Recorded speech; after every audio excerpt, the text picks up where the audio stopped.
Pagpatawad mo, Busog na ako sa mga sorry mo. pinipilit ko, sana'y maintindihan.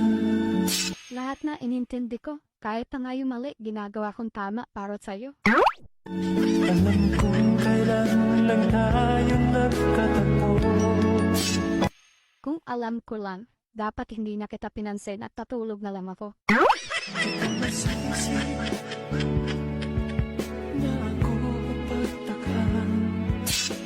Nagsisisi talaga ako, pinapasok pa kita sa buhay ko. Dapat talaga nag-alaga dala ko ng aso. Huwag mong sisihin ang sarili mo na nagmahal ka ng isang tulad ko. Dahil kahit ako isang tarantado, ay napasaya kita at naging parte ako ng buhay mo.